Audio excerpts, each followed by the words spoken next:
One of the biggest unknowns when adventuring in the outdoors is the weather.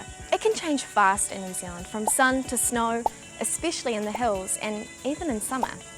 An essential part of your trip planning is knowing the weather forecast for the duration of your trip.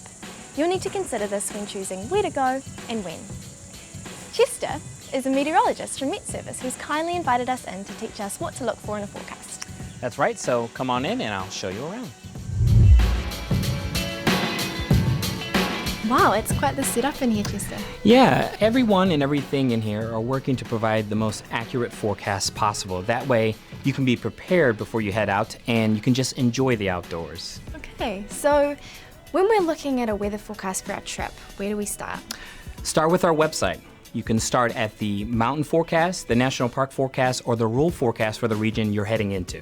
These are forecasts produced by our team here, and they will tell you what conditions to expect.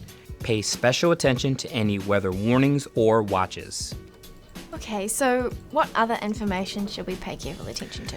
Be sure you're aware of the summary of the weather of the day ahead in our text forecast. That's produced by our team of forecasters. There are also computer models that produce useful information like the freezing level. This is the height above sea level that the air temperature reaches 0 degrees. It's especially important to check this to see if any rain will fall as snow near this level. Next, you want to look at the wind speed. How strong is the wind and what direction is it coming from?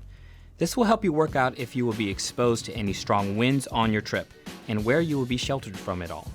If you have cold temperatures and wind, this could be an exceptionally dangerous combination due to wind chill. The next thing to look at is the precipitation amount.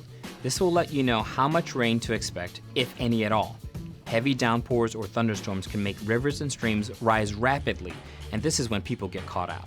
There's a wind chill temperature on the website as well. Wind will zap heat out of your body, leaving you exposed to temperatures that you might not have anticipated. Check this temperature so you know how many layers of clothing you should wear, and if you need your woolly hat. It is important to be adequately prepared. All these together make up your forecast.